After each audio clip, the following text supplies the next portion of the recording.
Good morning, everybody, and welcome to day 2 of the PERC Symposium, and welcome to this session on field phenotyping. My name is Carl Gutwin. I'm a computer scientist at the University of Saskatchewan, and I'm the co-lead of the 4th Flagship. I'll be moderating the panel discussion that will happen right after our speakers. We have 5 excellent talks this morning. We have Rick van Zedde from Wageningen University, Thuan Ha from the University of Saskatchewan, Steve Shirtliffe, who is the lead of Flagship 4, also from the U of S, William Vanderkamp from the Plot Vision team, and Lana Awada from the Johnson Shoyama Center. As with yesterday, there'll be a live panel discussion after the talks. So during the videos, please type in your questions using the chat tool in the media player, or you can click the Ask a Question button on the player.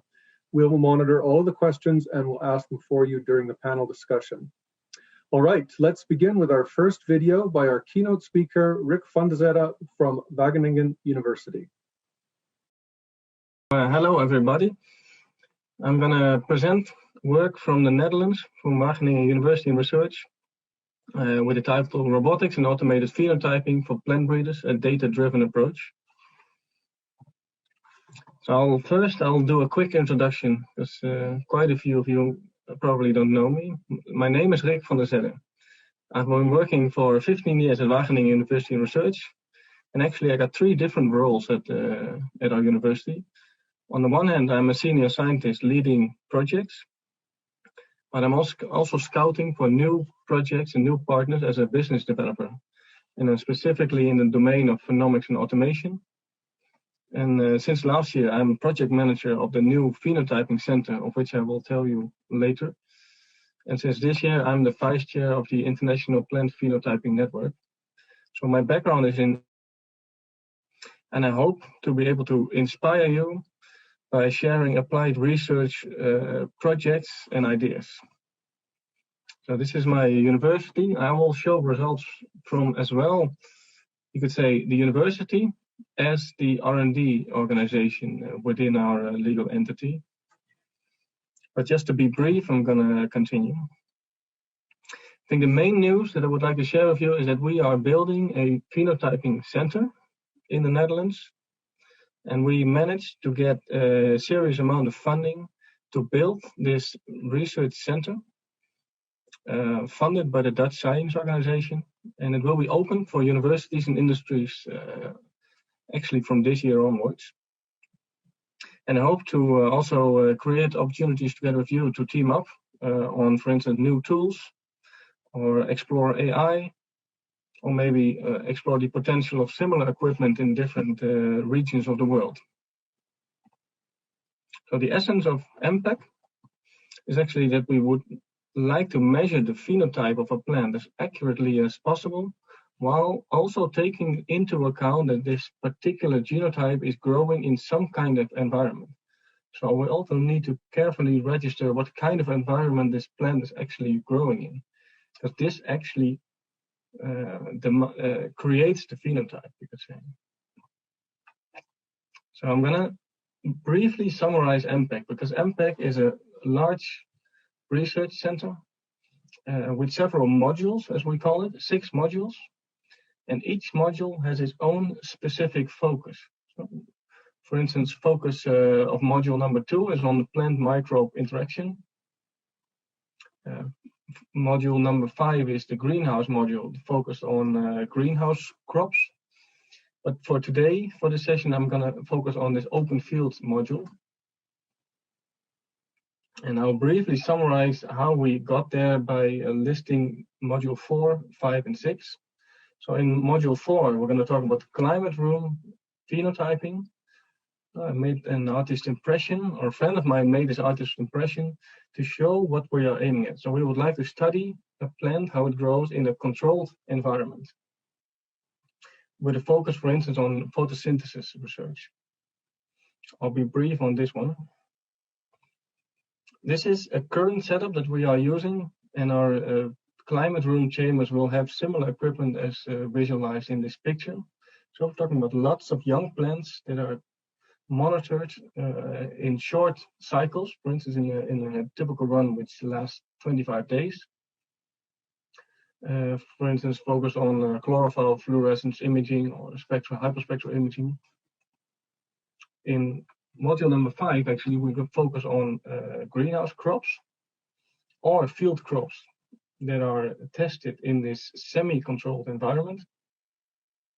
In here, we're talking about lots of plants that grow on, for instance, on a conveyor system or on tables, for instance, on scales to accurately measure the water usage of a plant while growing, and also being monitored by sensors that move around the plants or plants that move towards sensors. But let's focus on fields. That's also the topic of this session of today. Firstly, I would like to show you one prototype developed within the Wageningen research side, you could say, of our organization, which has been done together with industry. The focus of this machine is actually the detection of virus and bacterial diseases in seed potatoes in the open field. So we have constructed a box with artificial lighting and shielding to prevent the impact of sunlight. And in this box, there's a hyperspectral camera taking pictures of these potato plants. And I think the essence of all our phenotyping experiments is that on the one hand, you need to have quite a good understanding of your plants. So the physiology of your plants, you need to have quite some knowledge on breeding techniques, on genetics. You need to combine this with knowledge from technology, AI, computer vision, robotics. And then you collect a lot of data with all these tools, and then you need to be able to structure that data and really make, for instance, a massive data management platform to capture this data, also for the long term. And I think the essence of our project is that there's hardly anybody completely confident in all these three disciplines. So phenotyping is really a multidisciplinary domain. Also within this project, so a little bit more details on the box. So there's a hyperspectral camera in there. There's also a 3D sensor, RGB camera, and everything is accurately recorded on GPS coordinates. So my colleague Gerrit Polder and Hendrik de Villiers were very involved in the data analysis part. So this is just one picture. This is one band of the hyperspectral camera, top view, recording those potato plants in this long row of potatoes. And the aim is to figure out where are the diseases emerging in those plants. So, of course, you could say by now we have been exploring deep learning. On the left part, you can see the original picture, and it goes through a network. I'm not going to go into the details of the network here, but the essence is that there was a human expert, so from the domain of, you could say, the biology, walking alongside of this tractor, recording exactly on the spot where the healthy plants were. Those are the green indications, and where are the diseased plants. Those are the red labeled pixels.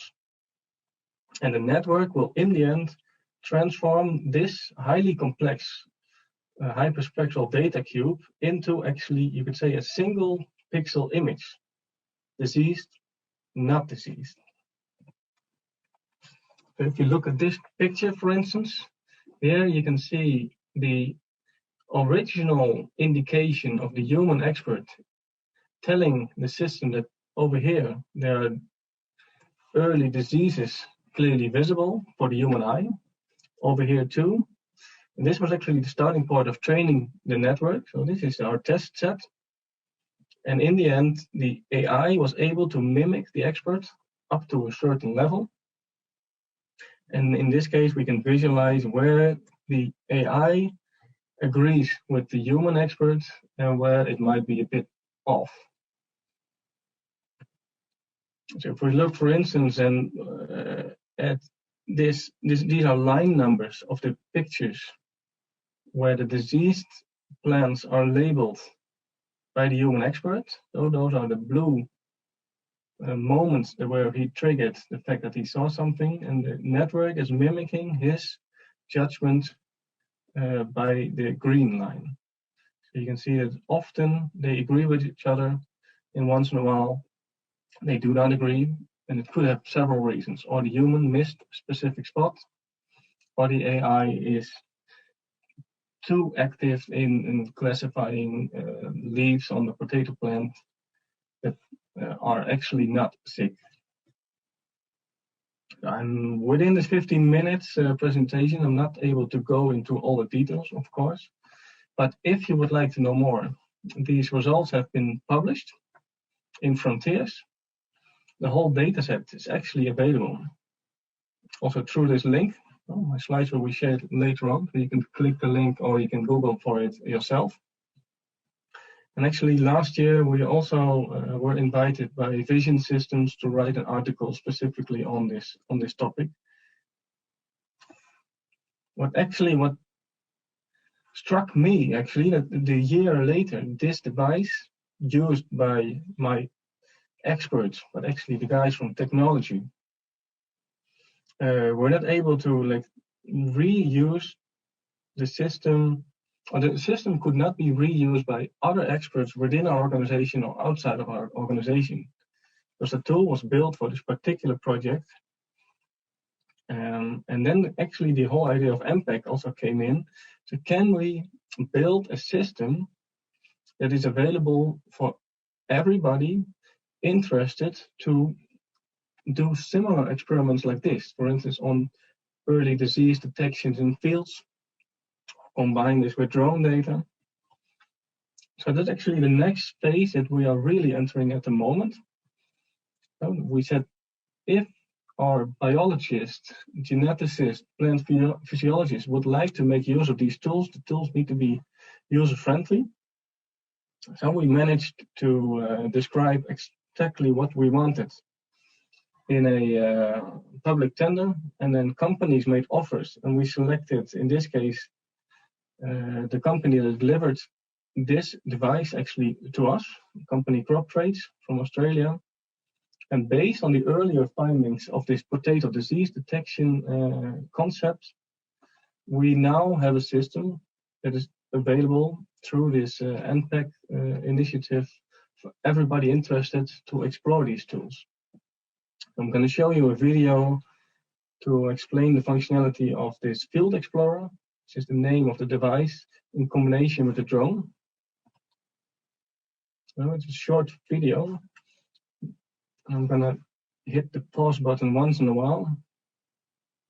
So the whole concept of the device is that it drives over a field. Actually, you could say that this is the imaging cabinet with artificial lighting and all cameras mounted in there, calibrated, recording data specifically on GPS coordinates.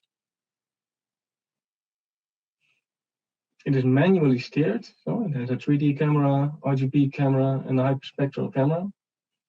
And all the data is recorded specifically on plot definitions. So within that plot, data is recorded. Outside of the plot, data is not recorded. So it's already the first step of data reduction. In combination with the Field Explorer capturing data on a very high accuracy, it is combined with several drones, for instance, measuring the temperature profile of these plots, or the multispectral profile of these plots, and potentially these two sensor modalities can be combined to figure out what is happening with those plants on the field. And you can see that he is not paying a lot of attention actually to the driving, because what I didn't mention that it's all AB line driving and cruise control. So he is sitting on the seat, but actually he's not doing much. So to sum up this very brief presentation, we have a mission. We would really like to measure correctly, understand and predict plant quality developments in climate rooms, in greenhouses, and also in fields, to explore new research topics, to also offer access to our novel phenotyping tools within MPEG. And also these tools will enable us to explore the potential of multi-site experiments. But we really need to pay attention to these different backgrounds. So we have data scientists, we got the guys focused on technology and AI, but we have also our biologists. So if we really would like to do decent phenotyping, we need to collaborate. So if you have questions, you can put this in the live session right after this recorded presentation. If you'd like to know more, you can also go to the MPEC website, send me an email. And if you want to get a better understanding of all the tools listed and purchased with an MPEC, you can use this link.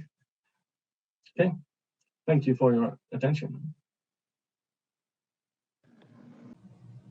Hi everyone, my name is Thuan Ha, Research Associate, working at the Plant Phenotyping and Image Research Center. My presentation is about image-based phenomics analysis and of lentil population. As a plant science department, we are conducting some lentil breeding research. As we all know that field data collection of lentil phenomics, such as crop area, crop height, volume, and flower number is time consuming.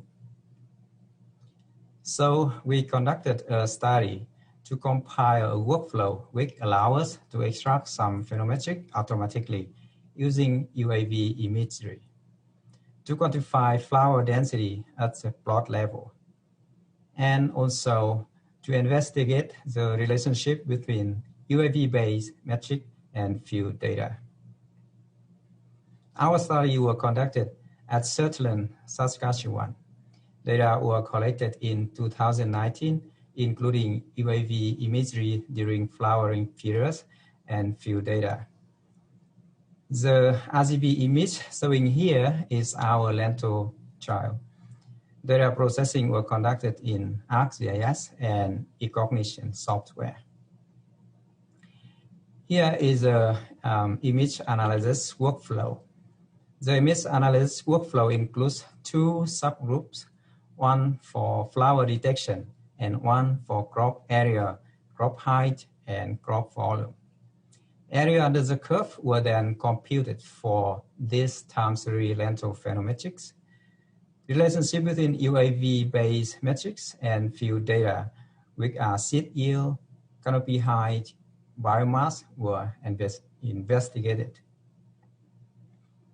On plot boundary map, local minima were applied on excess green index to find non-crop rows and columns, which allow us to locate a plot center and plot boundary. From the plot boundary, universal threshold were applied on excess green index to extract lentil area, as you can see in the yellow polygons here. For plant height and volume, UAV point cloud were rasterized into a digital surface model, or DSM.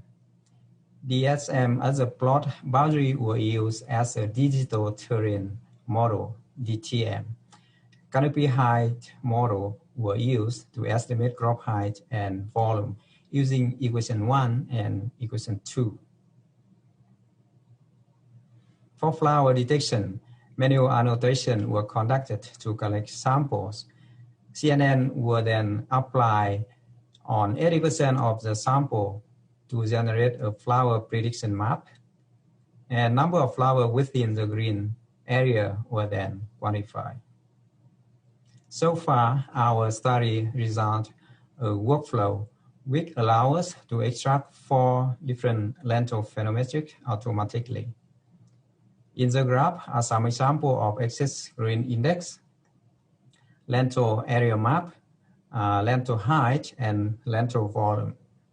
Aerometric were conducted for lentil area mapping with an accuracy of 92%. The methods allow us to quantify lentil flower over time with an accuracy of 81%. As you can see in the graph, is a flower detected within one plot. We also found that flower number and volume are predictors for lentil seed yield. In the same way, lentil dry biomass can be estimated from UAV volume. But improvement in plant height estimation is needed, as the relationship is low. In conclusion, the model can be monitored lentil phenometric. Lentil flower can be quantified using CNN. Image-based lentil phenotyping has a great potential in crop improvement program. This year, our current work is focusing on improving image resolution by lowering UAV flying altitude. Collecting flower sample automatically, as in the second graph it's been seen here. Increase accuracy plant height with a denser point cloud. Improving flower quantification using new indices for differentiate between crop debris and lentil flower, as you can see in here. Thank you. Well, hello, everybody, and thank you for tuning in and watching my presentation. Today, I'm going to talk about high throughput plant phenotyping, and this is essentially the phase 2 update of what we've been doing as part of the PERC over the last few years. So we're going to show some what we've been working on and published, and as well what we're kind of doing right now. So anyway, so you can see an image in this diagram here showing the immensity of the challenge that we're facing, that we're having to extract visual information from all these plots and allow plant breeders and geneticists and agronomists to make decisions based on those. I've also listed a bunch of the people who are authors of this, and there's some that aren't even there, and I won't have time to list them all, but thank you very much, and I really like working with everyone.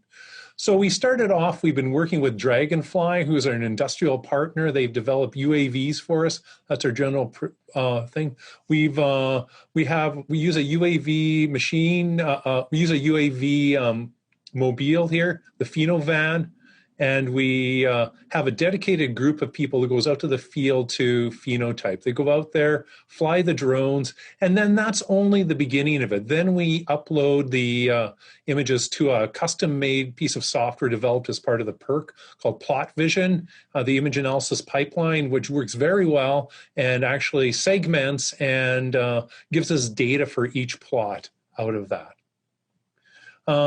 First off, we're going to talk about using phenotyping as a tool in wheat breeding, and we're just going to introduce some of the work that Adam Carter is doing as part of his PhD with Curtis Posniak. And these are some images of what he's been of the wheat breeding plots that he's been imaging, and you can see some of the details that we're getting in there. Of course, we're using some of that, those detailed images. They're being used by others and other groups to do object-based classification. But I'm just going to show you a little bit because Adam's interested in heat tolerance in there. We've been doing some thermal imaging this year.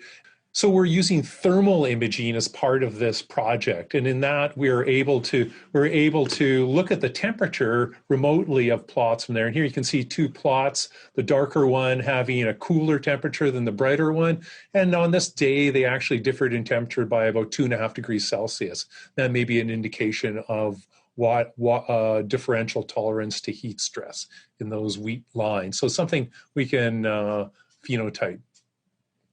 We've also used this phenotyping in lentils as well. And this is a lentil agile trial, which is a diversity trial.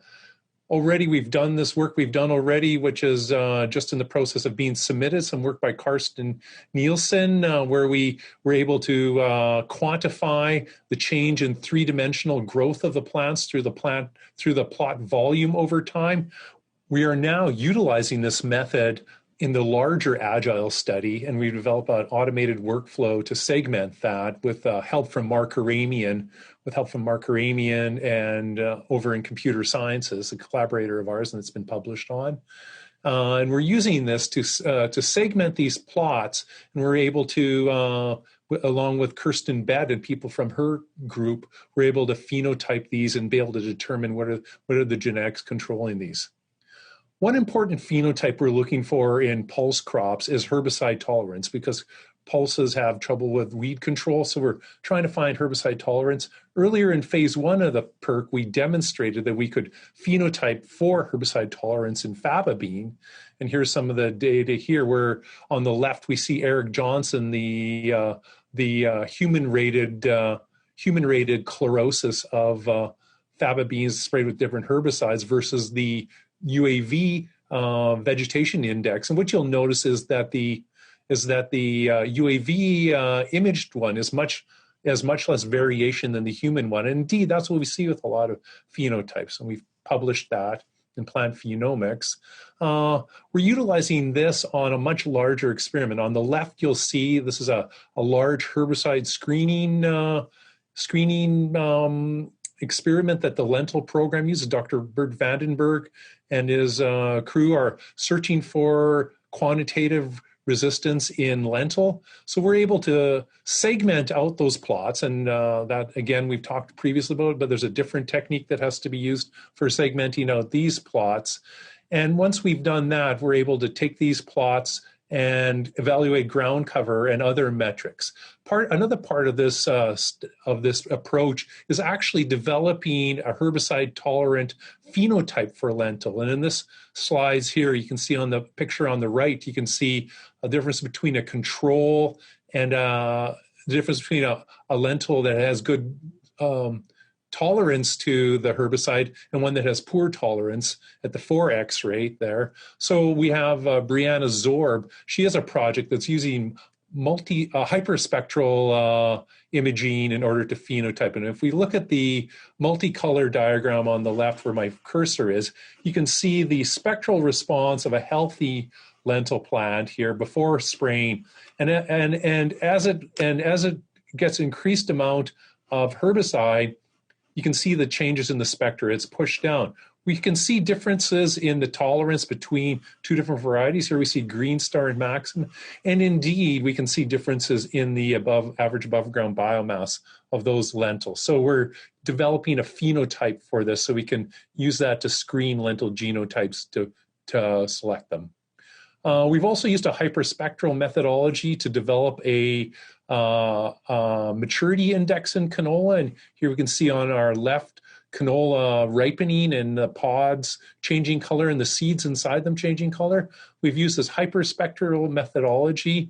And here again, you can see in the hyperspectral reflectance curve of kind of what it looks like initially and how it changes over time, how the curve essentially flattens out as it matures. We've been able to take this, because it's hyperspectral, we've been able to determine what bands are important. And you can see the red edge is one where it's changing a lot. And Keshav Singh has developed a maturity index here. And we're now working with Cargill in phenotyping some of their breeding materials, because we've been able to develop a pretty reasonable correlation between the pod moisture and the canola and this index here. So we've been able to develop this relationship there that allows us to phenotype without having to open the pods up and to look at the seeds. Finally, we'll talk about flowering in canola. And this is one of our first projects we ever started with T. Zhang, who has successfully phenotyped flowering in canola over time. And here's so many of you will see this over time, seen this before, how T was able to quantify flowering changes over time, and how this is how our digital flowering is associated with the true flower number, and how this is and how the area under the flowering curve is indeed associated with yield in many cases. We're now scaling this up as part of our precision agriculture part of our research, and we're using this on satellite imaging over time. And what we're seeing is that we can look at the satellite imagery over time, and we can see how the NDVI dips as the canola starts flowering. And indeed, in this one here, we can see how the yellowness index increases over time. And we're actually able to see this in satellite images from space. And this is Hanson y Fernando in our group, along with Thuan Ha, who's doing this. Finally, we'll end with who's paying for all this research. Of course, a large proportion of it comes from the PERC grant that's administered through GIFS on campus, but there are many other many other others that support us. Thank you very much. Hi, I'm William Vanderkamp. I'm the development lead on plot vision here at the University of Saskatchewan under the PERC project. So basically, plot vision, we do high throughput phenotyping for your field imagery. So what does that mean? Well, here we're looking at tens of thousands of individual 6-meter plots. A plant breeder or field scientist will typically need to evaluate each one of those plots individually. And sometimes that means going into the field and counting weed heads by hand or manually measuring the height of your plot, which can be laborious. So what we're trying to do is speed up that process drastically, cut the costs, and also introduce new and more objective measures by doing high throughput phenotyping using UAV imagery. Basically how it works is you take a lot of images of your field with a UAV, you upload them to our website where we will automatically or with some human input separate the images into individual plots, basically turning it into a data set which is ripe for analysis. And then we will automatically run all kinds of analytics and then return a spreadsheet to you as the field scientist to run the statistics that you need to run. I'm not going to go over the tool in great detail, but I'm just going to briefly demo it here on YouTube. So here you can see the plot vision dashboard. This is our website. You can go and filter through the various experimental trials you've got. You can see what missions have you already uploaded, what images have already been stitched, what images have already been processed. You can quickly filter down and get a really good idea of what data you've actually got available. And on the right here, you can see there's various tools like exporting various images and results, going to our plot workspace, going to the plot segmentation tool. And in the plot segmentation tool, so this is like really the meat and potatoes of our system, is getting those plots extracted from the orthomosaic image. And we offer a lot of user tools to help with that.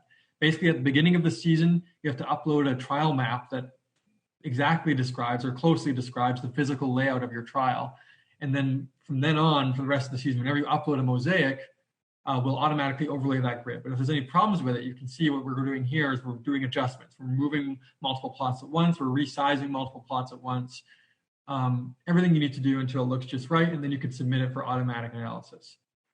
On top of that, we are working very hard on autofit, which will basically remove the need for human interaction as much as possible from this process. However, that's still a work in progress. So that's basically a demo of the website and how it works. And there's a lot more tools there. And we've got various user guides that you can check out here for exporting your data, for importing shape files, various different workflows. But I'm just going to go straight into, okay, what are the actual analytics that we offer? So right now, today, we can robustly offer these analytics on any field data set that you upload, on any crop. So that's basically your simple spectral indices like NDVI, NDYI, excess green. We can automatically calculate those in all your plots. Additionally, we've got algorithms that will segment the plant pixels and the soil pixels apart from each other, as you can see in this 3-step process, so that we can actually only calculate our indices specifically on the plant pixels, which gets you a much more accurate number. The other robust parts of our process are when you do have GPS data, you can get the canopy height, ground cover, and volume, and you can also do flower area. So here's an example of the 3D metrics we can get. This is actually not a picture of a field, it's a 3D model generated using UAV imagery. And then here's an example of some of the results that we've got available. So you've got your flowering, you've got your vegetation segmentation, you've got canopy height, et cetera, for a single plot over time. And then the final export spreadsheet might look something like this, where you've got various columns, and each row would belong to a particular plot at a particular date, and just all the kind of data you need to do your analysis. We have a lot of additional features that we've been working on over the months. Actually, our approach at Plot Vision has been to work on getting a really robust system in place rather than getting really advanced analytics in place first, just to make sure we can support all the possible use cases. Like if you've got a shapefile or if you've got specific mosaics that you need to upload that you want to do analysis on. So how far are we? Right now, as of today, we've analyzed 324 individual UAV missions. That's like individual UAV flights at As part of that, that means we've actually analyzed 200,000 individual plots. But there is a little bit of error in our system, and so there's actually been 833 missions uploaded, but a lot of them haven't yet had the plots extracted because that's partly a manual process. And now you can kind of see this is our progress over time. So we've really been ramping up just in the last few months. The system has arguably been in development for approximately 2 years, depending on who you ask. And for the most part, we hadn't processed very much data until this year. And even in the last few months, we've really been doubling it. So I think we're really moving forward very quickly right now. The analytics I showed you were all pretty basic, but we're working in collaboration with University of Saskatchewan researchers at PERC, like Ian Stavnis and Mark Ramian, whose group do a lot of image analysis research to do things like emergence counting or lodging detection and various other things. So they're the people to talk to about that. And basically, as those analyses become more mature, we can plug them into Plot Vision and simply run them automatically. Here's our team. We've got 8 people on the team right now. They're not all working on exclusively Plot Vision. They're working on various infrastructure tasks around GIFS and PERC. But we've got a great team, and I'm really happy with the direction we're moving in. And these are the advisors we're closely working with. We've got professors at the university, and also Caddy is a breeder, and Chris Barker is a director of business development at GIFS. So great advisors for us. We are in beta. We've got current beta users from actually a couple of different continents, including 3 external research groups, as well as our local AFC and University of Saskatchewan researchers. And we're actively talking to various groups on the world. We're really trying to ramp up our user base. If you want to try it out, just contact me at the email given here. I'll give you free access to the beta. But if you like it, we are offering fee-for-service contracts through Opal at GIFS. And if you want to do a research agreement, we can work that out too. And it's probably best to get in touch with Ian Stavnis. But basically, if you want to try out the system, we can find a way to get it in your hands. So thanks for listening. Hello, everyone. I'm Lana Awada, a senior policy fellow at the School of Public Policy, working on the social and economic impacts of phenomics. Today, I will be talking about 2 related topics. The first is related to the adoption of automated phenotyping by plant breeders, and the second is still ongoing study related to data and information governance and stewardship in plant phenotyping. In the first study, we developed an economic model of profit maximization to assess breeders' decision-making, whether to adopt automated phenotyping or to keep using conventional phenotyping. We found that interlocking factors, including the expected return, mainly the value of the genetic gain, adoption cost, including sunk and variable cost, the rate of technology improvement, and breeders' preference and degree of aversion can affect the present and future adoption of automated phenotyping. The model focuses on the evolving nature of the technology, which assumes that future research and development will improve the technology, and those breeders may have an incentive to wait to adopt automated phenotyping to mitigate the impacts of sunk cost. Among the parameters in the model, we analyze the importance of breeders' aversion toward the adoption of new technology. Using data from the wheat sector in Saskatchewan and the Monte Carlo simulation analysis, we found that the mean return decreases by about 70% when breeders' aversion is very high. For more information about this work, please check our publications as a book chapter in the Intelligent Image Analysis for Plant Phenotyping and as an article in the Eophytica International Journal of Plant Breeding. In the second study, based on network data collected by surveying P2IRC members around information and data sharing, we built the following 2 networks. The first network is an interdisciplinary network, data and information sharing within P2IRC. The larger the circle, the more information a particular member exchanges information with others. There are 2,061 instances of information sharing between members. However, that only account for 6% of possible exchanges. On average, every P2IRC researcher exchanges information with 11 other researchers. Information sharing takes place predominantly within each discipline. As we can see, they are clustered in the figure. Each discipline mainly share information within each discipline.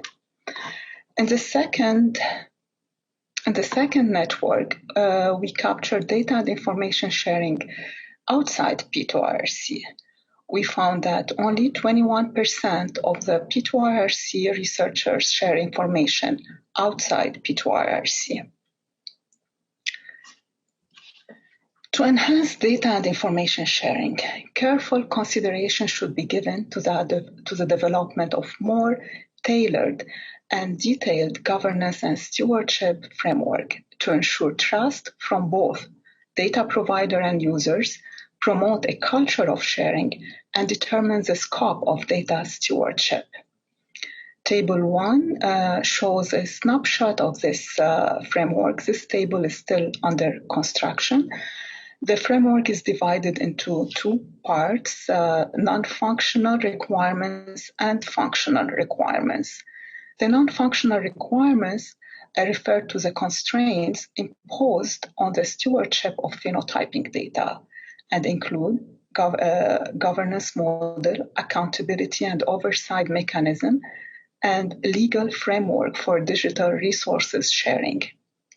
The functional requirements define the stewardship team activities, including data and information, preservability, accessibility, usability, data quality, sustainability, transparency and traceability, and integrity. Stewardship team, including business, technical, and scientific stewards, are responsible for the performance of these activities to ensure data and metadata management. Thank you very much, and if you have any question, please don't hesitate to ask. Thank you. Hello, everyone, and welcome to the Q&A session for this morning's Flagship 4 discussion. I'd like to welcome Steve, Lana, William, Andrew, Rick, and Thuan all to this discussion. We have some questions that have come in from the audience, and I also have prepared some more kind of high-level discussion questions for the panelists. So we're going to start with a couple of specific things that have come in from the audience. And please, for those watching the stream, please continue to send in your questions. We will have people who receive those and get them out to me. Okay, so a couple of questions came in for Rick to begin with. An easy one, I guess, a quick one to start with. For detecting disease, are the cameras on your Field Explorer able to detect diseases on the underside of leaves or stems with this system? And I guess in general, this leads to the issue of, what are the limitations of image-based detection? And are there things that we're never going to be able to see, or what's your perspective on that? Yeah, so it's indeed a logical question to ask. If it's not visible from top view, potentially it's not visible in the sensor data. So basically that's true. If it's really underneath the leaf or it's on the stem, then we cannot detect it, but potentially there's already some emergence of the disease on the top of the leaf that could be linked to the fact that there is something hidden from view. So even with the disease detection trial that I showed, we could ourselves, as non-experts, could hardly see the diseased spots anyway. So it could be very subtle. So it is worth the try, I would say. And if it's really required that you need to have a top view perspective or a side view perspective, you should change your setup. Yeah, so Steve, what are the things that you're unable to see in your UAV work? Well, I was just a bit curious with Rick. Well, yeah, of course, occlusion, as we call it, when you're getting one thing over top another, is a big issue, because, when people often phenotype, people are down in there pulling leaves apart, kind of, turning plant pathologists doing that. But I wonder if Rick wanted I just wanted to, because that unit that they have has hyperspectral and multispectral, so there's always this trade-off between spectral resolution and spatial resolution. I just wondered if they've plunged into the higher resolution data there, and is that giving them more information than the hyperspectral data? Okay, that's cool. Yeah, I think the point is that from a technology point of view, it is a fascinating time. These months and years, everything is increasing, resolution is increasing, so the potential is there. But on the other hand, to be also honest, if you look from a biology perspective, the request that I get from the people that are doing the breeding trials, like you say, they are like searching in between the leaves for specific traits, and they are counting, I don't know, tiny berries, tiny flowers, or whatever. I think there is a long list of traits that we cannot measure with all these tools. So we have plenty of work waiting for us, you could say, as technology developers to deal with. Biologists are asking nasty questions that we cannot answer yet. Yeah, those are great, nasty questions. I always think phenotyping is a bit like, we're a bit like Darwin with the beagle, discovering the Galapagos, and there's all this stuff to look at and to do. Yeah, so it's a great time. Yeah. Okay, William, you have a follow-up? Well, my follow-up would be that my experience is precisely the same. There's a lot of things we can't measure when we're just taking overhead images, especially from drones, much less the ground tool. Especially when you're looking, 15 meters up, there's just some things you're not going to see. But then you have to look at the opportunities that come available too, which is that we're getting a lot more data. We have tons and tons of data. There's new metrics out there that we haven't discovered that are going to be maybe reasonable proxies for the kinds of things we were measuring by hand before. It's just that it's going to involve much more of a data science approach, much more of just like trying to find a signal within a whole lot of noise, and just kind of a different approach altogether in some cases, rather than doing very specific, very precise measurements. So why is it just too difficult to do in canopy or underneath imaging? Is that just why have neither of you sort of worked on that so far? I guess I'm talking here to Steve and Rick primarily.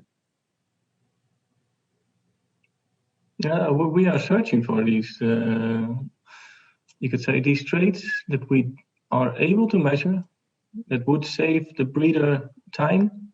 We can do it 10 times as fast as he could do it. And then we would speed up his daily work, and we would improve the data that he would generate otherwise manually, because also the manual searching for traits is cumbersome, boring, and often also requires specific knowledge. Are you thinking about getting under canopy images in your devices as well? Yeah, definitely. Yeah, that's the technology quest. So you're searching for ways to measure roots or tubers under the soil, or side positioned cameras to look at the stems, for instance. There's an enormous amount of projects now searching especially for those hidden traits. Yeah. Steve? I know. I was going to say in our group, Scott Noble is kind of this summer, they prototyped, I think, what they called a Dachshund cam, where this low, long camera that could go along, scoot along, and like a Dachshund, like go between the rows and look up, for that type of thing, so there are groups out there doing that. Of course, anytime you do this, Rick, I liked your diagram with all the complexity of what to get to phenotyping. That just being able to acquire images is just one part of it. And to be able to link it to the genomics and to have and to just develop the workflow. There's been so much of phenotyping that's just been with the developing of the workflow, being able to actually get data out and get data that you can use in a somewhat simple way, in a robust way. So I think anytime you develop a new platform, you suddenly have to develop a new workflow, a whole new data workflow. And those are big, expensive things to build. Essentially, you're building this very complex ecosystem that's very difficult to deal with. So that's one of the challenges. That's why we went with UAVs, because we were able to, within a year of, with our first year of doing it, we were extracting data at the plot level and being able to we were able to get a relatively simple way to do it. And it was quite robust as well. So that's why we have been doing that. Okay, cool. So we're going to take one more from the audience here, and then maybe I'll ask a higher level question that will engage everybody. So the question has to do with hyperspectral images. This is directed for William, so you can start. When you take hyperspectral images with drones, I guess William, the drone images you're using come from Steve, so I guess you'll both have to talk about this. And the issue is about ambient sunlight. How reliable are measurements when you have measurements that are taken on different days, different time of day, cloud cover, different seasons, weather conditions? How do you calibrate these things like spectral reflection under different environmental conditions? And how do you guarantee that you're getting consistent data across different samples? Well, I guess I'll start. Steve can certainly answer a lot more than I can on when you're actually physically in the field. But basically what we use is you have calibration panels to try and mitigate some of the effects of this changing environmental conditions. Basically, there's a panel that gives you a baseline for the color signature for every single band of your camera. To be clear, we haven't been using, in plot vision, we haven't done any hyperspectral UAV image processing, although Steve has just started work on that. But we do multispectral processing. So I guess the same principle applies. But I think that effect's always going to be there. Like, there is always going to be some differences, unfortunately, and you can try to calibrate it away as much as you can, but I think maybe rather than front loading on the calibration side, you can do something interesting on the analysis side, such as building models that are kind of robust to these changes, regardless of what kind of calibration that you do. And I suppose that, Rick, what you do is you try to avoid calibration problems at all by putting the cameras inside of a light mask.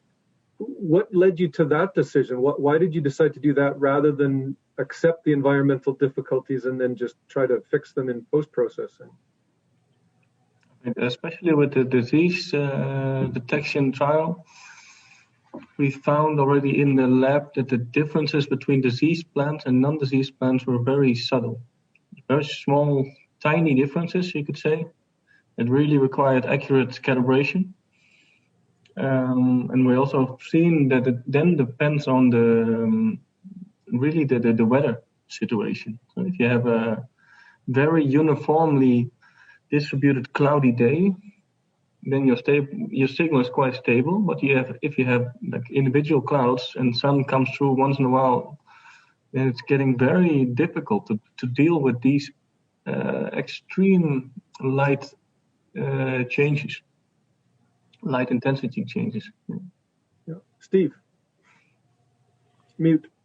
Wait, sorry, I was unmuting myself there. Yeah, so we've just a couple things. As far as we're using in our, I totally like, the hyperspectral is dealing with hyperspectral is it's a whole suite of issues of calibration. And I know we have Keshav Singh with ours, and he's been doing some really good work on developing methodologies to eliminate that problem. But maybe I'll just talk about how we're using hyperspectral in our kind of thing. Is we're using it as essentially a way to determine what we're using it as a way to determine what bandwidths are important, so we can then go in and develop multispectral vegetative indices to do it on a much more high throughput area. We're just the data flow for getting information out of a hyperspectral system. Nice camera flare there. It's like watching Easy Rider there. Sorry, I just saw Carl's getting some lens flare issues. But in terms of using it. So we're using it as essentially not on the high throughput side of phenotyping. We're using it as essentially as in the phenotype development phase of our work. So the high throughput stuff is all we do it with high resolution RGB co-mounted with a 5 or 6 band multispectral. That way we can get decent spectral resolution and decent spatial resolution at the same time. So if somebody's interested in that, and to be honest, we've used mostly the multispectral because the data, how much data you're getting off of a high resolution image, like we're using 100 megapixel camera, it bogs down computers immensely. So yeah, so I just wanted to make that clear, that it is a problem. But we also need to recognize that in many cases, we're looking at, if you are looking at vegetative indices, a lot of these are normalized. So even though the intensity goes up and down, you do get some shifts in the spectra, especially in years where it's really problematic, is the years that we had forest fire issues in here. You get a much more of a spectral shift when you have those forest fire haze coming over. Then clouds tend to be a bit more uniform, but hopefully you can the vegetative indices tend to cancel it out. And in a lot of this stuff, we're looking for relative differences between that. We're not trying to determine, is there some mineral in that rock in the mountain there, an exact thing. We're just looking for relative differences. So it's maybe a simpler problem than that. And it's easy to get lost in the calibration world with hyperspectral, that's for sure. Yeah. Okay. Cool. All right. Thank you. We're going to switch over to a slightly more kind of economic question. And so, Lana, I'll ask you to start with this. But the question that's come in is, I guess, what is the return on investment on field phenotyping? And all of you have been talking about technologies, and many of you have talked about technologies that seem very, very close to working, right? This has all been a very good news story about how good field phenotyping is. But yet, of course, we're not quite at the point of having breeders using this as a routine part of their programs, and certainly, it's not in production cropland, at least from as far as I know. So, Lana, you talked a little bit about adoption. What do you think is the thing that is standing in the way of using field phenotyping techniques, either in breeding programs or in precision ag? Well, there are, as I mentioned in the presentation, there are interlocking factors. So breeders will ask first, what's the genetic gain out of that? What's the influence of switching from conventional phenotyping to automated phenotyping? How much I'm going to gain? So, plant breeders only talk about genetic gain formula. So what's the influence on that? We have also the most important, the sunk cost, which is the cost of the breeder is going to be paying, and it cannot be, recovered, including the investment in machinery, investment in training. All these things cannot be recovered. So, because the technology is still evolving, there is loss of uncertainty for the breeders. So, there is incentive to wait until the technology develop more. That's why. And still, to avoid the sunk cost. There's a lot of uncertainty here. And so that's why there are lots of, and for sure, they compare the cost of conventional with the cost of automated, and they compare these two costs, the gains, the genetic gains. So all these factors enter in when breeders determine, if they adopt or not to adopt. But a very important factor is the technology is not presented to plant breeders in like a tool for them to adopt it. they still do not know what they are going to do with all this data, how it's going to fit in their program. So these issues, we found, while doing this economic analysis. Cool. So let me switch over to William, because you're probably the closest to kind of trying to put the tools into breeders' hands, and hoping that they see an economic value for it.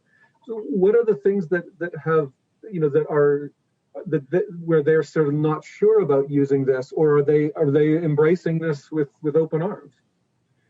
Well, yeah. So we've been reaching out to various breeding groups, commercial and non-commercial, for the last year and more. And I think there's a question of how cost effective is our stuff compared to the fact that we haven't been able to say, this is the dollar value that you're definitely going to get out of it. Like, we've got all these great technologies, but in terms of being able to say, you've got, a seed now that's given you this many more $1 million of profits based on these mechanisms to predict yield or whatever. Like, we haven't been able to get all the way through to that final value proposition. So then at that point, maybe it's just a little more time. Rick, so have you seen any kind of different adoption stories in Europe where I don't know, farming practices are presumably different? I think farmers around the world are uniformly conservative, but maybe there are different things in terms of governmental policy that are allowing you to see different kinds of adoption rates. It could be. I think in the Netherlands, we have now a funding scheme that is really a very tight connection with industry. So it's a public-private partnership funding scheme, which actually demands in all our research projects to team up with industry. So to team up with farmers or associations or machine builders or breeding companies. So we are launching quite some projects to reach out to, you could say, the end user. So we're not there yet. So we're definitely on the move. But we have now, for instance, a big demonstration project going, which is called it's a Dutch project, the Future Farm. And it's really a large area where there is like very modern farm techniques like these phenotyping tools, but also other precision ag solutions are being tested and being discussed with a large group of farmers. And a few farmers are testing those techniques also on their own farm. So they got additional funding to make additional costs to do these trials on their own fields. And I think this is the step that we need to make to figure out what actually the farmer would gain from all these cool tools. Some are fond of tools anyway, but most of them are quite skeptical.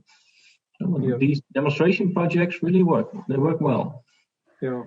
I suppose, we all believe that this is going to be commonplace in 10 years, and it's not commonplace now, and nobody's really sure how we get to the point where it becomes common, but we know it'll happen, one way or another.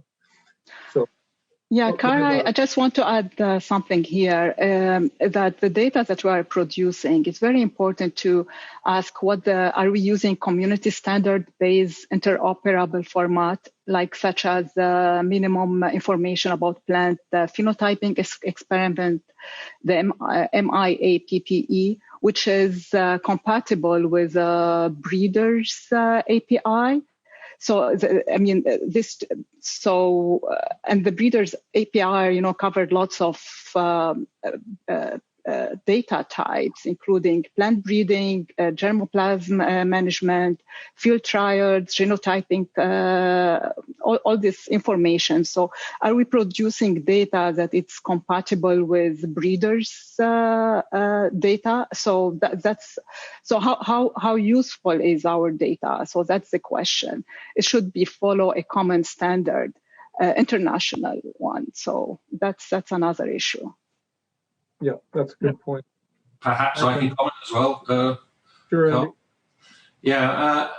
I think in terms of uptake of the technology, particularly in the breeding context, I think it tends to be an incremental gain each year. The breeders they're bringing in new technologies. It's just that they want to get a feel for technology and how it will work in the program. And quite a lot of these programs are quite large, right? So to dive fully into a technology without really testing or trying it, they tend to veer against that. So we do find adoption. I mean, I was out in the wheat fields, the wheat field trials here in Saskatoon in the summer, and I was going through the nested association mapping population with Curtis, looking at the different plots, and we're looking at a tablet with a plot vision output on there. And I think it's the first year that it has been using it actually in the field, looking at the data from the drones as we're going through the plot, so we can actually go plot by plot and compare the data, well, the visual view of the plants in the field with the data from the plot vision. So, I mean, as tools develop and get more evolved, and you can see the value of using them in programs, and you get that wider adoption in whole breeding programs. So I think it's an incremental. I mean, breeders want to make sure that the tools that they're using have value, right? They're well developed, they have value, and they give that extra oomph to their output in terms of variety development. Okay, cool. Thank you all. So the next question that's coming from the audience has a little bit to do with flowering, and so we'll turn to Thuan. And so I guess many of you have looked at flowering issues, and it sort of has to do with ground truth, because most of these flowering programs have make some appearance in a deep learning system or a CNN or something like that. And so, Thuan, how did you actually work with the accuracy of your systems, and how much ground truth did you need to get in terms of your flowering pictures? And then I guess generally for the panelists, how do you deal with ground truth? Rick, you talked about having a breeder walk along beside the tractor and actually sort of rate the disease level as you go as well. Do you have people out in the field doing these things, or do you have people looking at pictures after the fact? But anyway, let's start with you, Thuan. Yeah. So we were in need of a guy in the field to give a clear answer. The specific disease symptoms were difficult to spot, or completely impossible to spot in the hyperspectral data cube. We explored this a bit, but it doesn't mean that for all the traits you always need to be in the field. Some of the traits are pretty obvious. So they can be scored. Even diseased leaves could be spotted on screen, and it would make our life much more easy, of course. Right. Yes. And we are investing quite a lot in automated annotation tools to make sure that also that if you would decide to do the manual labeling in some kind of data or annotation tool, that this at least is not a very time-consuming task, because then you would have a rapid drone flying over your field in 20 minutes while spending hours behind your screen doing the actual annotation again. So in there, also the annotation tricks can be supported by AI. Yeah. Yes. Yes. So hi everyone. Yep. Hear me? So at the University of Saskatchewan, we got a lot of high spatial resolution image, and in 2019 we start with flower detection, and we found that this from drone we cannot detect like all of the flower in a plot. However, we think that it may reflect something and then can benefit a breeder. So we that's annotate using the AUV image. So basically we use a picture and see and manual annotate it. But move to this year. So this season we have people to quantify or to count the number of flower on each plot on the field, from the field. And we also develop an automated annotation tool, so that from image we can annotate mostly of the flower is about 80%, 70% of the flower that you can see on the image. So, and also we fly lower, so that means we can have higher accuracy in flower detection using CNN. So hopefully this year we have more data, more sample, higher quality of the image, so we have better flower prediction, and also we can link that information. We call it this digital phenomics to that may benefit breeder in the coming years. Yes. Steve. Yeah, I just wanted to mention for the canola there's a couple things here. One, mostly nobody other than insane physiologists, crop physiologists, go out there and count flowers in plots routinely at all, because it is way too time consuming and too laborsome. We did it as part of T's project in canola, and we showed that we got a pretty good relationship. To be honest, one of the issues that you're dealing with when you're doing something like this is that you are subsampling the plot. So you're picking, in our case, we picked 5 plants, 5 plants, and then counted those, and you tried to get that up to a field level. Well, anytime you do that, if there's anything we've learned in phenotyping, is that anytime that we subsample a plot, our subsampling error is extremely high. It's much higher than I think we've ever anticipated. So I think we're getting to stage where we maybe don't need to always go out there and ground truth some of these things. And like some of these phenotypes, like Thuan said, we're in the lentil, we're not going out there and counting lentil flowers because it's too laborsome. What we're doing, we do have some notes on percentage flowering and stuff like that. So essentially, we're in the realm of measuring the unmeasurable, because we can do it with this visual-based phenotyping. So at some levels, yeah, is it perfect? No, it's not always going to be perfect. Of course, there's going to be lentil flowers down in the canopy we can't see, but are we measuring something that nobody could even measure before, other than going down there and going, 30% flowering, going out there on the Tuesday of a long weekend and going, well, I think that probably started flowering maybe on Friday when I didn't come to work either, and so we're able to quantify, which were only qualitative measures before. So in some cases, ground truthing, in my mind, is irrelevant.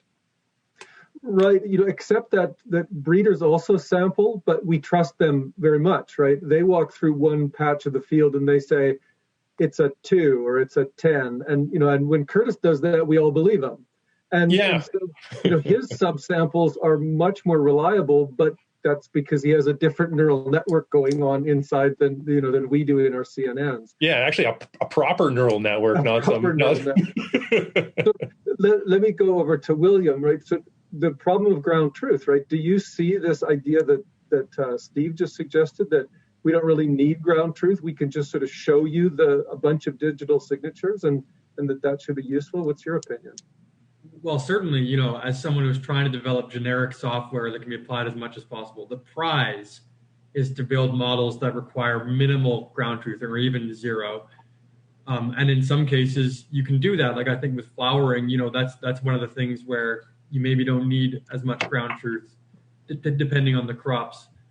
I think for many models, you still do need ground truth. Many CNNs will only work on one data set, and then you try to apply it to another data set. It turns out not to work, maybe because of environmental conditions, maybe because of something to do with how the crops look.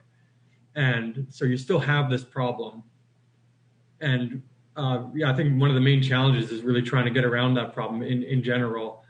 Maybe it can't be done in general. Maybe just for every single problem, we just need to do a lot of research to find solutions that require minimal ground truthing. Maybe by doing a lot of data augmentation and basically relying on a very small amount of ground truthing, or maybe just by building really general models that have a great variety of data going into them and therefore are just very robust. From our perspective on plot vision, the stuff we've developed so far doesn't require ground truthing. It is fairly simple stuff as a result. Basically, we haven't been able to put in any plant counting metrics, for instance, even though those have been developed at the university. We find that it's just really hard to generalize them. And so that's still an ongoing challenge. Okay, Rick? I want to add that, so we are at the moment hitchhiking on a big potato trial with a lot of different varieties.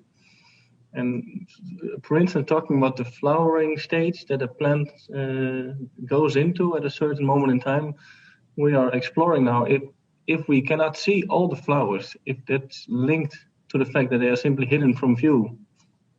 And that's a trend that goes through all the genotypes, or if a specific genotype is hiding its flowers more than another genotype. So you need to be very careful in what you do. But on the other hand, you can also say that with drone-based approach, you can take multiple time points into account, into the flower emergence moment. So you can take 7 days in a row and say, where do I spot my flowers in that particular plot? And then with some smart statistics or some smart algorithm, you can figure out and some ground truth what the actual flower emergence score was for that particular day. Yeah, and I think that points to something that field phenotyping or digital phenotyping can provide that breeders really never had in their physical programs, is that they can now have so many more samples of the field than they were used to getting. You know, they could not visit these fields every day or even every week. And so this is something that breeders are probably going to need to get used to as to how they can make use of that time series data. So I guess, have you guys seen anybody kind of doing new kinds of breeding or finding new kinds of insights because they've had this higher temporal granularity data? Steve, have you ever seen that in any of the breeders that you've been working with? Well, you know, it's still the early stages. So, but I think, you know, in the lentil program, you know, Kirsten is using that to look at the onset of development. You know, I know Adam is working with Curtis, and one of the things he's trying to look at is looking at the more accurately phenotyping the stage of it. You know, he presented yesterday, so we're seeing that in there. I think a key challenge that we all face is how do we condense all this data down into meaningful metrics like they would have in their little book or, you know, on a little spreadsheet, you know, like, you know, these old things, time to flowering and that sort of thing, all these kind of you know, they're semi-quantitative measures in some cases, because sometimes they're going out there and estimating them. But they're nice in that they're a very simple metric, you know, whereas if we're just, you know, having a bunch of you know, when we can overwhelm people with data and ways of looking at it. So the key thing is to condense it. Yeah, I was going to say in response to Rick about the flowering. Yeah, we've seen that same issue of flowering in some Kirsten's dry beans as well. There's some that like to point their flowers up and some that point their flowers down. So I can imagine potatoes are somewhat similar. You know, lentils, I think, you know, morphologically, they're kind of, we haven't detected too much difference in there. So I think you have to be careful when you're doing this, that you're not, you know, selecting against a phenotype that could be quite good, you know, and maybe having your flowers facing down in a large, you know, who knows how that affects pollination biology or whatever, you know, or maybe the pollen doesn't get heat stressed as much because they're pointing down, that you may be adversely affect selecting against a genotype that may, or a trait that maybe give you better advantages as well. And I'm going on here, but but I think I just want to get that idea that we need to, as we evolve, we're getting ways of condensing it. And, you know, that's where we focus on the time series, is looking at it over time and either identifying like key stages where you can find something, or actually using the over time, you know, integrating over time approach to be able to look at the rate of change of something, which is something we couldn't ever do before, because you couldn't ever remember, well, what was it like then? You know, are we seeing a genotype that has the ability to fill that in ground very quickly? Are we seeing one that has a protracted that flowering period, you know, with a low density of flowers versus one with a high density for a short period? You know, we couldn't really see that before. You know, so that's the exciting part for me. Yeah. So Lana, how do we tell breeders about these things that they're not used to, right? So when you try to introduce a new technology into a very traditional or long running kind of program, how do you say, you could use this time series data to do things that you could never do before, even though you were already doing a very good job with your current practices? Is that something that is a difficult thing to do? Well, plant breeders are very busy people. So if you don't introduce something for them that it's ready to be integrated in their programs, they don't have time to test. It takes already a long time to 12 years to come, with a new variety. So the data format in its current, situation, it doesn't look like it is very much integrated in their program. And again, for example, talking about flowering, I'm not a plant breeder, but talking with breeders, I didn't see them, for example, very much interested in time series flowering data. Like talking to Curtis, probably he can go and see that they are flowering, and he can. So they want data related to genetic by environment, things that very much help them select superior plants that they cannot otherwise select using conventional phenotyping. So if you come to breeder and tell him, this is data that can be integrated, fine, they will adopt it in a second. But again, I'm not a plant breeder, but I found that they should be involved in the technology probably, or I don't know, learn more about plant breeding before, collecting a certain type of data if we want them to adopt it. Rick. Yeah, I think we are actually in a quest to search for the technology-minded breeders. So if I Rick, you muted. Yeah, so I was saying, and we are on a quest for the technology-minded breeders. So I had a discussion with one potato breeder, and then he told me all these new tools, it's not going to work. Okay, then we're done. And I want to show you one second, and that's why I was muted my screen. I think we are actually searching for these guys, the early adopters. Right. I hope you can see my screen. So you can say we are innovators, so we are fond of our tools, you could say, but we are searching for the ones that are willing to think about what could it mean for us. And those are the ones that will hopefully show the value of these new breeding tools. But those should actually be breeders. It should not be, you could say, the technology developers.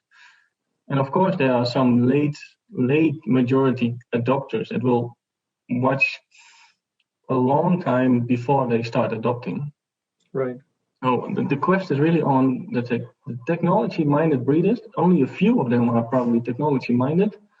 Those are the ones that we should embrace and really assist in and integrate into these discussions. So what could we do? What could we measure? What do you expect from these tools? How can we go step by step?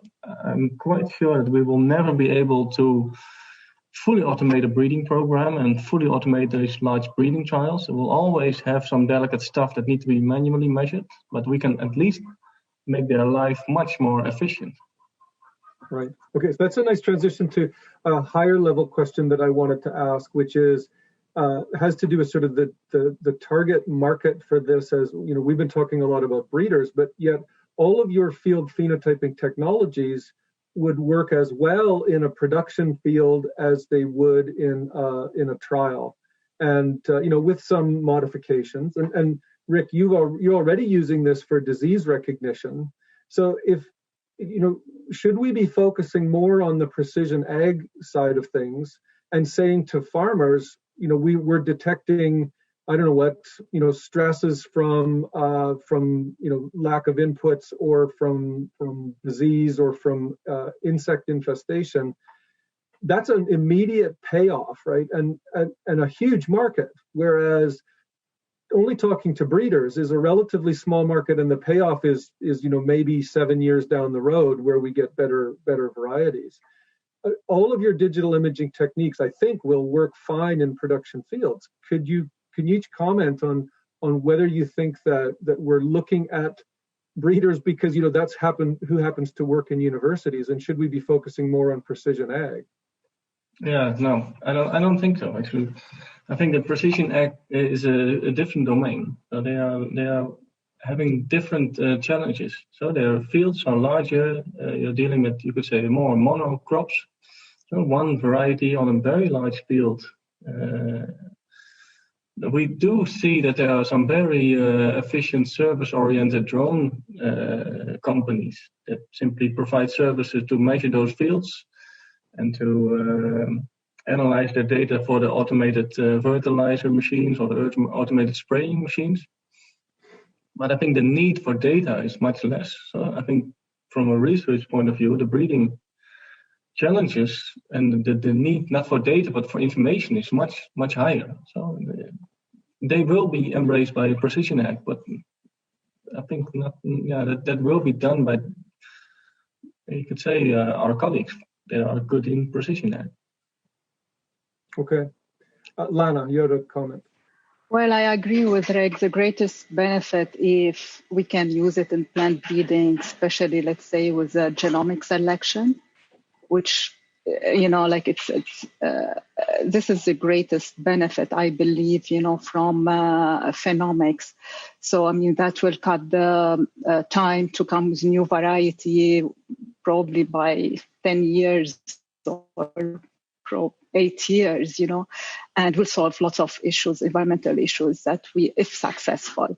And to practice genomic selection in plant breeding, yes, they need automated phenotyping. And so I believe that should be the largest target, to maximize the benefit from the research. Right. Steve. Well, as those of you that know me, that I'm an agronomist, at heart, will probably figured out that I am going to offer a bit of a contradiction. And I think there's a couple of key points we need to look at here. And there's a bunch of technical stuff, but a phenotype is a phenotype is a phenotype. It's genotype by environment, right? So when we're looking at agronomy, essentially agronomy, how you treat your inputs into your crops is the manageable part of environment that we can do.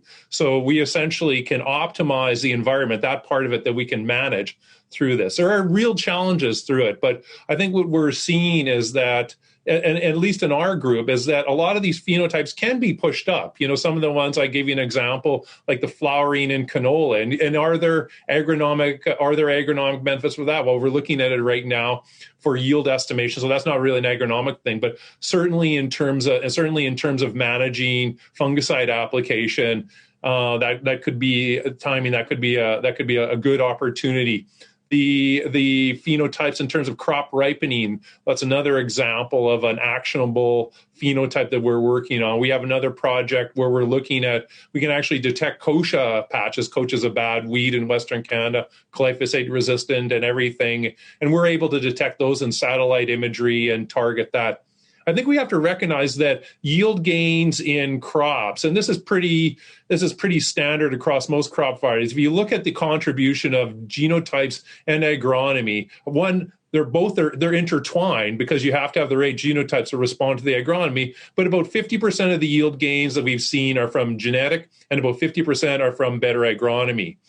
In terms, if you look at what's easiest for a farmer to get quickly, it's the genetics. You just spend money for a better genetic. It's the agronomy that's the more difficult one to get. And especially if you look in areas like Saskatchewan, where we have tremendously large farms, we have huge amounts of spatial variability, huge amounts of temporal variability, and this is driven. If you look, we have a precision ag sector in Western Canada that literally manages millions of acres every year. It's a large part. It's become a reality. It isn't something that we're not talking about. Our farmers going to adopt this anymore. We're talking about, well, what are the best ways to do it? And to be honest, the adoption and the technology and even the science in it has been driven more by industry than it has by academics. So we're partnering with a few of these companies and hoping to hoping to channel some of our expertise in developing phenotypes into the precision agriculture realm. Of course, there are huge challenges.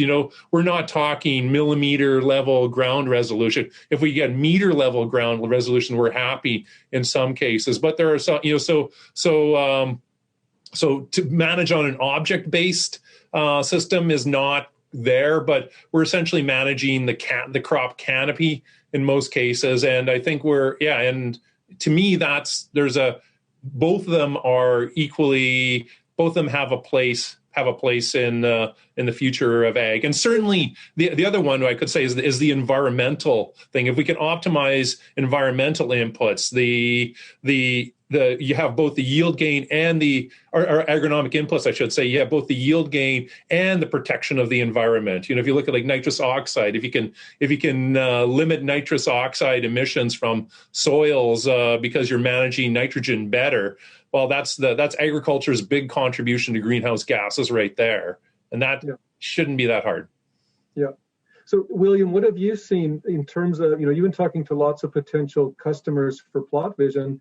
Are there like big industrial farms that are interested in this, or producers who are saying, hey, could you go and find out like what is the phenotype for I don't know what needs nitrogen, or has needs to be sprayed with this or that, and then we could, on a big farm, the farmers no longer walk the fields, and so they need to know where to put their inputs, and if they can save money on inputs, I think that sounds like a good thing to do. Anyway, what's your perspective on that? Yeah, like I've talked with some agronomists as well. So I basically agree with Steve. I think like there's a lot of potential there. As someone who's like trying to deal technically with large amounts of data flows, there is certainly a lot of challenge. It's like, how do you make it cost effective? How do you deal with all the data? So Steve, with good reason, probably has been mostly focusing on satellite imagery for the precision ag stuff, by the sounds of it, because that's way more cost effective than using UAVs. But there might be some interesting things we can do with UAVs as well. We just have to be, it's a challenge to solve. When you've got these massive farms, yes, farmers are willing to go fly UAVs all around their fields, but we have to make sure to develop technology that can actually process the data efficiently and give them something that's really cost effective. So yeah, like they definitely are interested,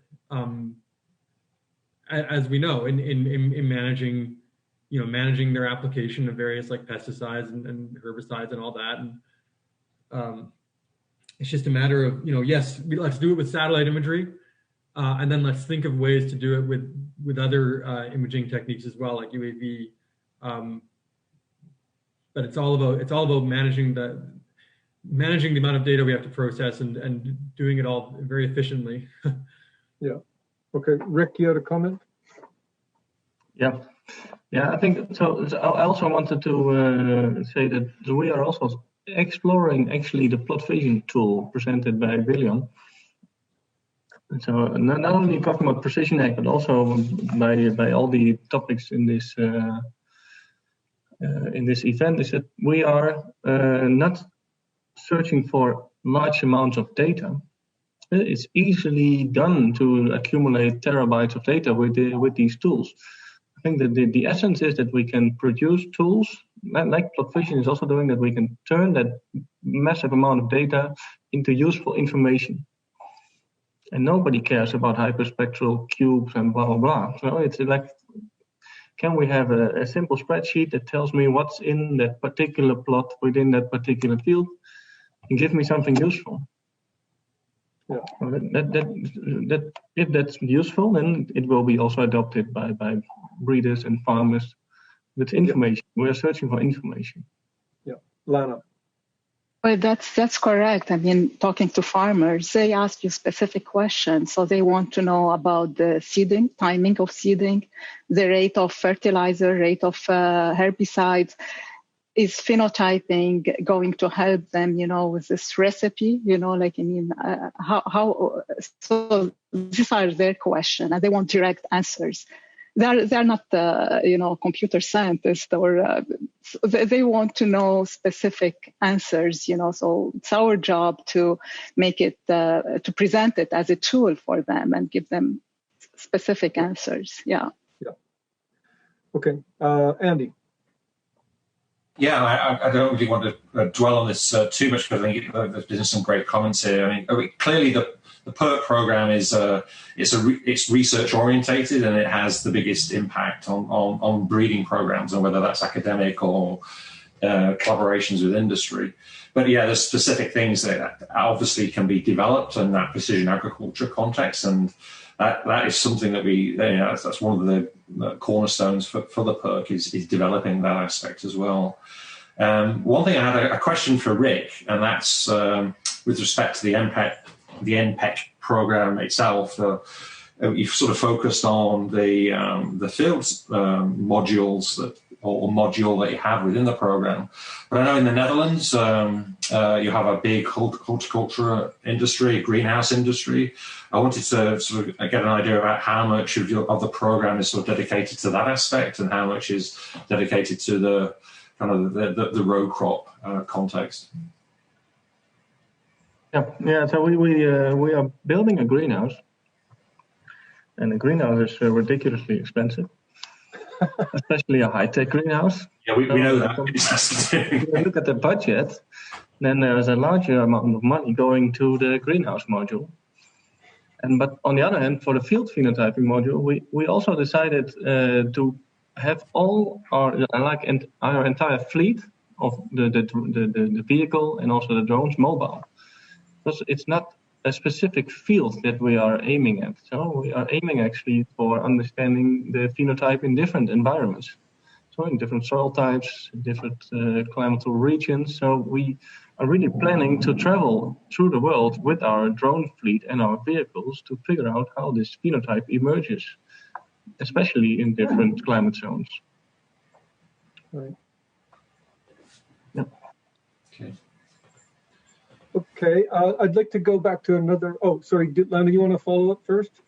No, in your comments before, you spoke about open access, and the importance of having open access. And, as Rick said, that they have a big facility. So do they have open access? Because we have to have open access as a public funded federal project. So, and Rick, you've already released some of your data as open data, right? Is that because of policy or just because you want to do it?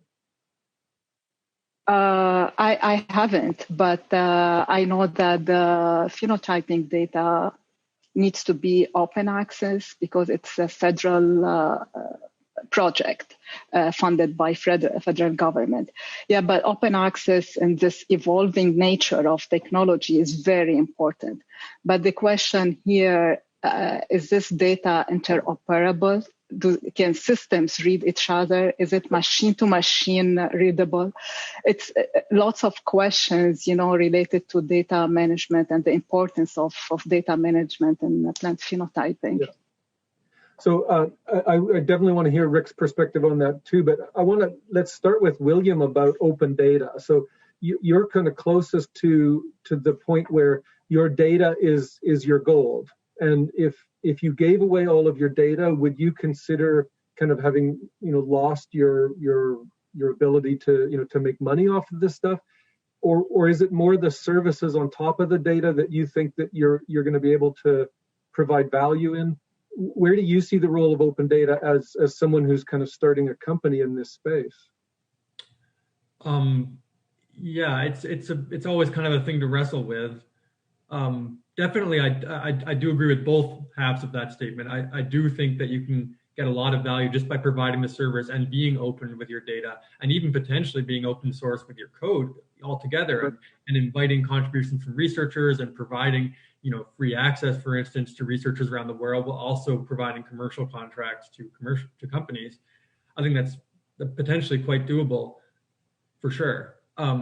And you can still get value, just because I know that plot vision, for instance, takes a lot of effort to develop, and just automating these workflows and making the ease of use work and making it intuitive to use actually takes a lot of work. So I do think you can get value out of that part of it. That being said, I do also know that generally if you go talk to investors, one thing that they're really interested in is, do you have models? Do you have custom IP, like AI models that can do something really interesting? Yeah. And do you own that? I'm not sure if that's necessary. I'm not sure if they're necessarily right to always focus on that, but it's certainly something that comes up. And so you have to be careful. It's like, oh, well, if we develop these AI models and they're completely open, yeah, like realistically, if you're trying to employ a team of software developers, you've got to kind of think, you've got to find a way to make it work. You've got to find a way to and I'm not really sure exactly what the answer is, but certainly that's a question I also wrestle with. Rick, let's turn to you. You sort of have one foot in both the research and the business worlds at your institution. So, how has open data kind of, do your feet look at each other and say, I want to keep the data secure, or I want to give it all away? Are you doing that based on policy or based on business decisions, or what? So in principle, we offer access to the data that we've collected. So especially the academic users will be having no issues with it, because they are often also funded by public bodies. On the other hand, if we deal with breeding companies, they are often quite specific in what kinds of data should not be shared. So it could be the name of a breeding line, or it could be the name of a specific treatment or whatever. So we encourage them to say, publish as much as possible, so we can offer also other users access to the data. I think we've got a beautiful example also in the International Plant Phenotyping Network. We got a leaf segmentation challenge that we posted online with a big data set collected in some of these phenotyping institutes. And we've seen, and there was a paper on it recently, that there's a huge community now using that particular data set for training their AI. And this is actually coming from another domain. So those are the data scientists or people from outside the agri-food that are now fond of this particular data set. So we can also trigger, hopefully, people outside of our domain, which are very good in AI or very good in whatever data analysis tricks, to come to our domain. So we can attract some brain power to help us out in this massive challenge that we are facing. So we are open. And I know that standardized data sets in other domains have really helped in terms of driving forward sort of understanding of the algorithms that work on that data. So, recommender systems or data compression, having standard corpuses of data that everybody can compare their results on is really important. And I think, Lana, you mentioned the idea of interoperability and international standards, and you were talking at that point about to the tools that breeders use. But even just having these open data sets in a format that other researchers can use is still currently a problem. And I don't think that we have any standardization on how those data sets should look, right? Everybody just puts their data up on as a zip file on a website, and then somebody else has to try to figure out how it works. Are there any standardization sort of approaches that we should be following, Lana? Well, we have the project, the data management project. This is maintenance project, and they are going to be building, a framework to make the data fair, which is findable, accessible, interoperable, and reusable. So by using these principles, the data should be shared, easily, like using for sure community standard formats for interoperability and easy to access and citation. So people, it's required license, but people do not pay for that, for example. Traceability, the metadata, the quality is very important. Is the data, attached with information about data with the metadata, and how good is the quality of this? So that requires actually building a framework, data management framework for data sharing, and we need people responsible for that. That's what's called data stewardship. So, yeah. Okay, that's great. I think we're sort of moving along here towards the end of the panel discussion. I'd like to thank you all for a really good discussion so far, but I would like to ask one more question, and it sort of has you all looking a little bit towards the future. I want to find out from you what you think is one big issue in the future of field phenotyping Is it a new sensor? Is it the integration of multi-scale data? Is it, the ability to have better AI? Is it a policy issue? What is it that's going to be kind of the next big thing that we're going to be talking about in a year or so? Lana, go ahead. I don't know. This project is coming to an end, and I believe in sustainability is very important, long-term, project, because what will happen to all this data that was collected? You know what I mean? So, and we need a lot of additional time to come with something useful. So I believe more funding. That's the future of field phenotyping. Well, yeah. For us. I hope so. Yeah, I guess. What about you, Steve? Or, go ahead, Andy. Just a comment on that. I mean, yes, sustainability is a key aspect, and one thing we are looking towards are other funding opportunities. I think I mentioned that yesterday in my talk. So either other federal funding initiatives can be looked at, and there may be the possibility of another round of funding through the CFREF as well. Now, the context of that, whether we can actually use it to sustain the current program or whether we have to develop something new, I think that still has to be clarified. But I'm hoping that we will have some longer term funding that can keep this going, because it is such a major investment. The CFREF programs are all very significant, and to have things just sunset funded, it's such a huge investment. It'll just be a waste to just let them die. So it'll be good if the CFREF does come through, and if we can get other funding sources as well that leverage what we've developed in the PO, that would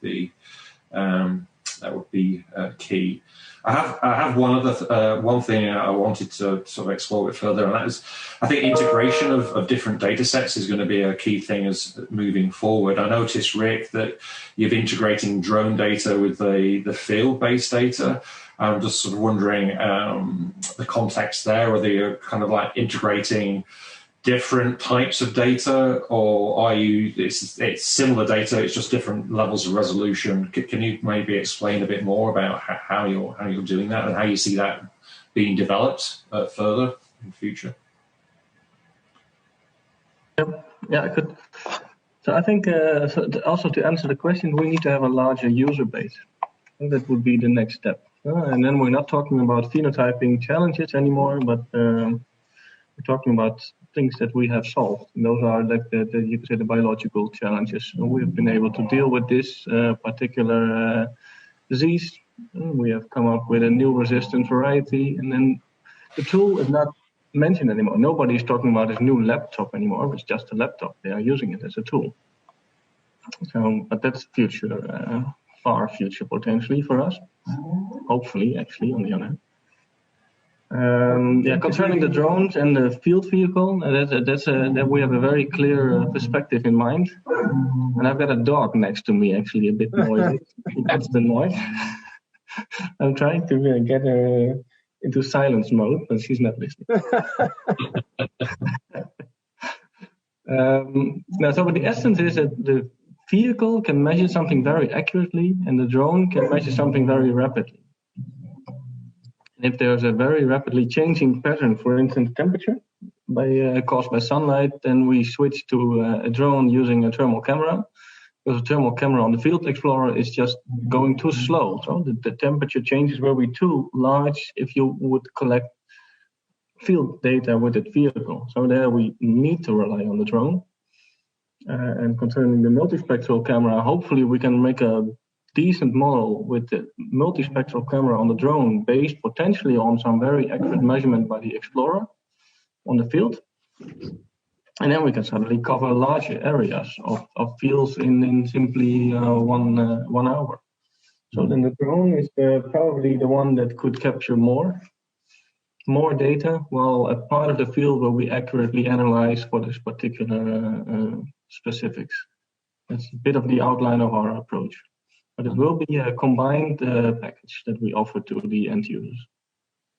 Steve, what do you think? Is it data integration and satellites and all of that kind of thing? Yeah, I think one of the big challenges in the future, and I think we've managed to do a good job at it in the PERC, is to get these collaborative teams working together altruistically towards towards these bigger goals. So that's a key. One person can't do this on their own. So you need all these collaborative pieces.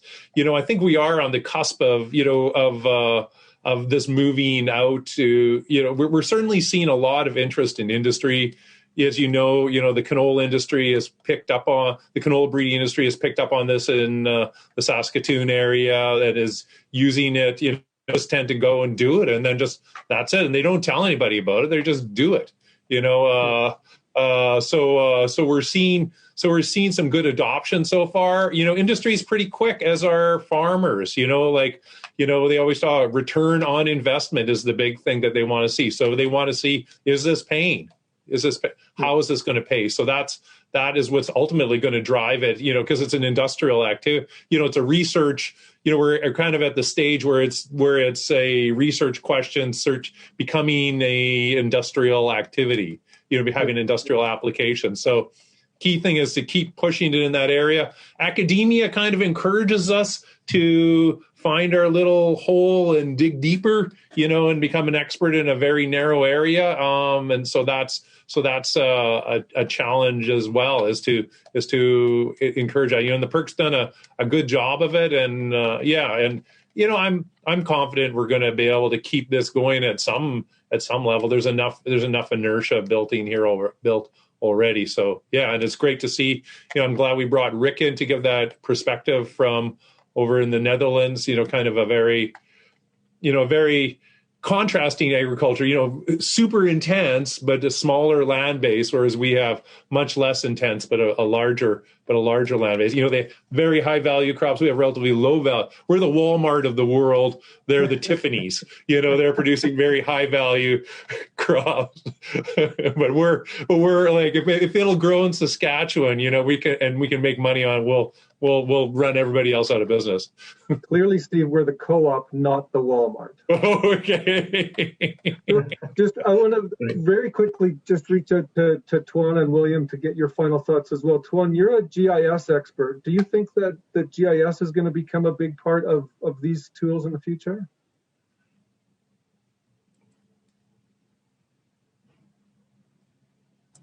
Yes, I do see a lot of opportunity for GIS and remote sensing in general. Actually, in my current work, I'm using a lot of GIS technique already, especially for plot detection and something doing with a plot. That's one part. And other is in remote sensing, I do see a lot of opportunity if we work at plot level. Something specific like flower is too small, we cannot never using GIS or remote sensing, remote sensing for that. But at plot level, like see the efficiency of the fertilizer or herbicide, something like that. When we have very large breeding child, we can use satellite image because now satellite image are getting more and more higher spatial resolution and temporal resolution. Now in each day we can collect like 3 different images in the same place, like in the morning, in the afternoon, or at noon, something like that. So very high spatial and temporal resolution. That allows us to have a lot of data. That is best for some model like CNN or random forest, something like that. Yeah, we are working and talking with Steve a lot about this, and we all have we are using it for some project like canola flower at a very large scale. Yes. Okay. I want to just check in with you, William. I'm not sure if we'll have timeline. I don't know if we're going to lose the feed or not, but I want to give William a chance to say what's the future of plot vision. I think there's going to be a watershed moment coming sometime soon. We see the light at the end of the tunnel, and I think we're gonna burst out into daylight when the AI that we've all been working on, like these really advanced models to do really good predictions, are going to they're going to come to fruition and they're going to work really, really well. And then all of a sudden adoption is going to go through the roof.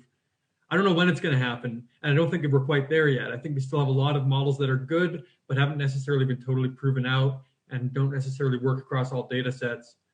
And I think it's going to come from the kind of thing that Lana's talking about, where we've got open data, lots of data sharing, so that we can actually do the necessary science to develop the AI that we need to really break through.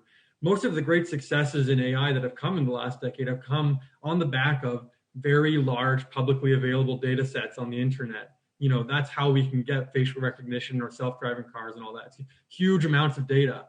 And maybe like in the past in plant breeding, maybe we're not used to that approach. You're going to have like silos, you know, all working on their own research. I'm not really sure. I'm not a plant breeder or an expert in that literature, but I think maybe there's a bit too much siloing still. But as we move towards this open data, I think the value is all going to come from there. I think there's going to be a huge amount of value, and we're going to reach that moment. Okay, that's a great place to finish up. Sorry, Lana, I know we're going to lose the feed here, but I want to thank all of the panelists. That was an excellent discussion. Thanks to everybody watching and for entering those questions. And we will leave it there, but I want to encourage you to come back to the afternoon session, which I think starts at 1 o'clock. I guess middle of the night for you, Rick, but it was great to meet you, and thanks to everybody for your comments.